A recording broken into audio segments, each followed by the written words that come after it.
Heaven knows just what you need. Let all good things rain down on every planet seed. Soleil transformation, that's me. Hi, and welcome to Soleil Transformation. I am Soleil T. Rain, your partner in transformation. Today we're talking about self and identity. And the question I have for you today is, do you know what you're made of? Hopefully you've caught up with the previous episodes and have been listening. This is episode 2.0. Once we have established our base and we know our core identity, then and only then are we ready to reach outwards. Since we were comparing the human being to a seed, recognize that in the stages of growth for a seed, there is that cell division that happens at stage 2. The cells divide and multiply, and more of what it actually is at its core begins to be made manifest, but within the realm of itself. Sometimes what appears on the outside seems to have no equal place on the inside, but we must know and keep in mind that a seed is multifaceted and thus produces multi-layers of itself. As humans, we grow and express ourselves in stages, and different parts of us are formed to handle or combat the external environment that surrounds us. When we're consuming as a little baby, we're learning how to nourish ourselves. As I mentioned in the previous episode, nourishment is very important. So we have that central line of intaking and expelling, that core of the digestive system. We're taking in and we're pushing out. We're taking in and we're pushing out. But as we grow and we recognize, as our being realizes that, okay, we need more of ourself to be able to survive in this world, in this realm that we have found ourselves to be placed in. So more cells will divide and grow and adjust to the environment.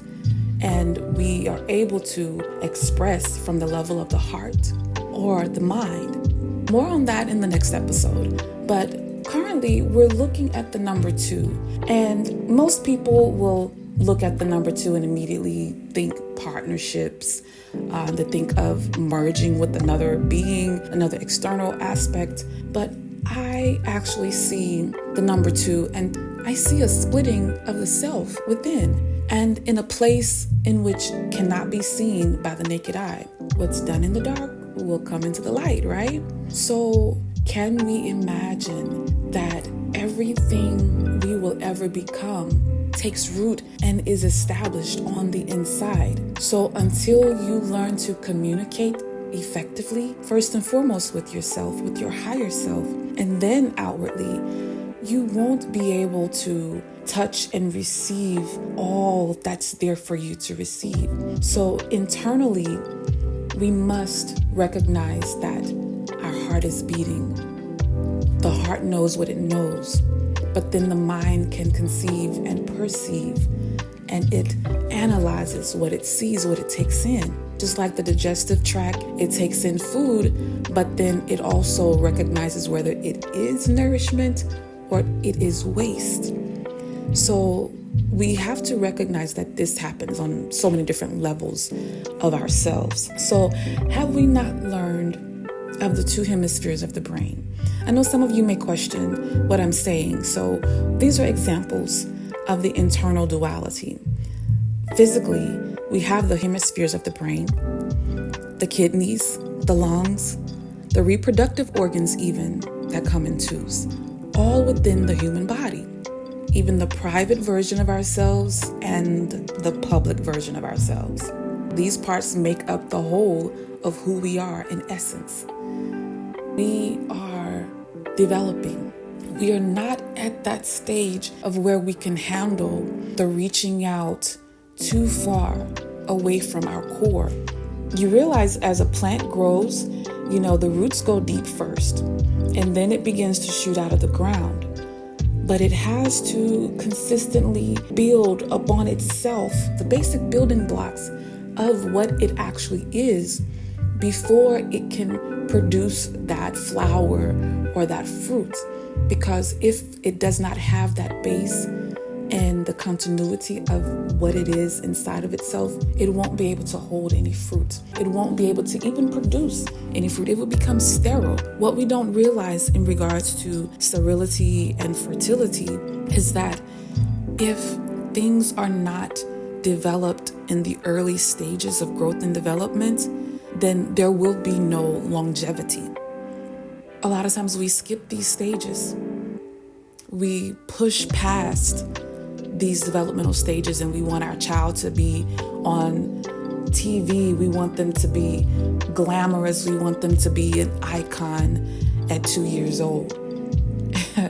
Even 5, 7, 9, we are looking for these children to be heroes and movie stars, superstars. They're showing forth their talents.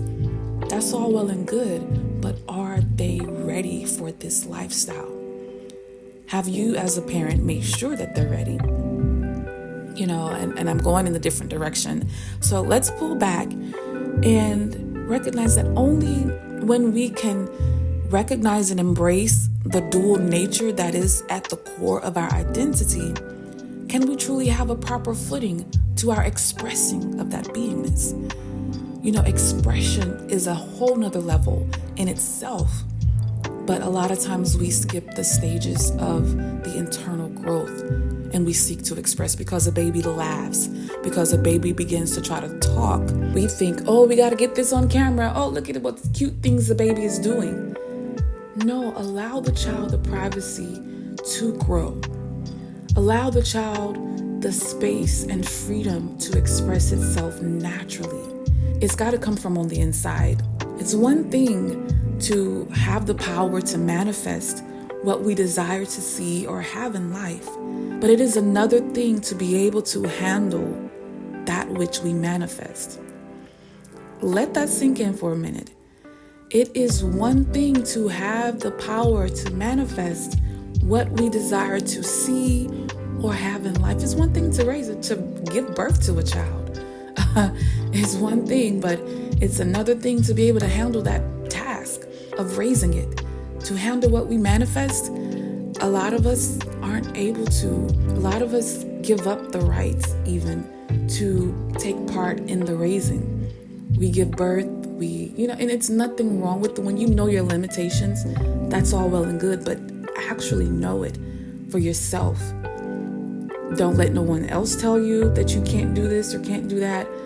And don't give up on even attempting to, because it's in you to do it by nature.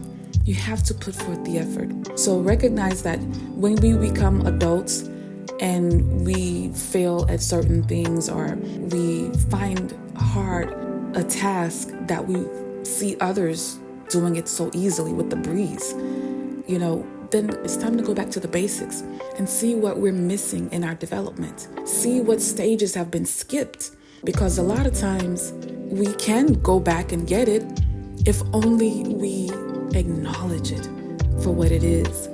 All of this sitting and talking to a therapist. Yes, I did say at some point everyone needs a therapist, but for a time being. It has to be a means to an end for a particular purpose. You don't need the therapist for the rest of your life or every single day of your life, but to open the doors to certain aspects of yourselves, to take the key to unlock that part that is hidden and closed up within yourself, and then release that external aid. It's only a crutch until you heal, until you're strong enough to stand on your own, But anyway, that's another topic as well. Have you ever seen a child ask for 20 toys in the toy store, but he gets home and only plays with his favorite 2 toys out of the bunch? Yeah, I've seen that too many times. Then what about all the businesses you may establish, not knowing that you can only successfully run and manage a small few, if even that many? Sometimes we have the capacity to only handle one thing at a time, But we desire to be multitaskers. We desire to have it all, get all the gold. We don't want to share any with anyone else. Many teach children to actually mimic others while they're still very young. In my humble opinion, it stifles the creative energy early on. One of two things could actually happen in this case. By the time the child grows up and realizes who they are within, they may choose to abandon the identity that was cloaked over them, which can cause hurt to familial bonds that have been created based on that version of themselves. Or, on the other hand, they may have a difficult time accepting the whole of their identity and repress major parts of themselves, thus creating inner conflict that's not even necessary. It's good to allow our children and ourselves to have the space to be our whole being. The hidden parts of ourselves is part of us. Yes, the shadow side is you as well as the light, happy, intuitive, inspirational side. Yes, we all want to be seen as good and effective in our everyday lives and smart and resilient and all of these good things. We want everything wonderful to be said about us. But we must understand that we can get vengeful, we can get angry, we can get bitter and do some nasty things as well. That's a part of us. Accept it, embrace it, acknowledge it, and then use it for your benefit. Merge it with the good. See the whole. And sometimes it takes you utilizing the shadow side for survival skills. If something or someone comes to attack you and even take you out of this world, yes, you want to be vengeful, you want to be aggressive, and you want to learn to fight and use that shadow side. And maybe even say some choice words, cuss them out. And if that pushes them backward to get them out of your vicinity and out of your face, then yes, that's necessary, that's needed. Self-preservation is very important. But then you can also show kindness. You can also show understanding, forgiveness. You know, all of that comes with being human. So what I'm saying here is, don't just be all one thing, like overly positive, for instance, but know that its opposite is within you as well, whether you like it or not. Balancing the self is truly just the beginning. And this is important to recognize and understand at the early stages of our development. We must have the whole being developed and expressed.